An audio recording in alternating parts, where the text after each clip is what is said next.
Наталия Киселова е родена на 19 юни 1977 г. в град Казанлък.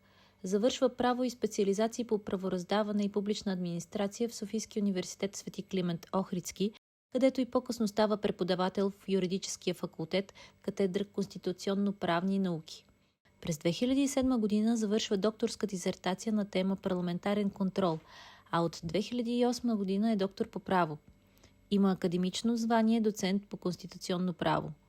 Също така е и народен представител от листата на БСП Обединена левица в 51-во Народно събрание, на което е избрана за председател. Научните ѝ интереси са в областта на конституционното право, парламентарния контрол, държавното управление и изборното законодателство. Автор е на научни публикации и често участва като експерт по конституционни въпроси в обществения дебат. С две думи бихме определили Наталия Киселова като най-добрия конституционалист и експерт по парламентарно право в България. Когато я номинират за председател на парламента, се очаква да се дебатира за правото, но реалността е друга. Социалните мрежи се превръщат в трибунал за външния ѝ вид. Вместо да се обсъжда нейната експертиза, хиляди коментират прическата и лицето й.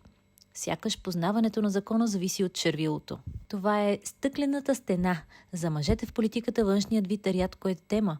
За жените то е първото изречение. Доцент Киселова бе залята с вълна от сексизъм, целяща да омаловажи нейният авторитет. Сексизмът стигна и до трибуната. Когато политици коментират дали една жена краси залата, те не правят комплимент, те я лишават от статута и на равен колега и професионалист.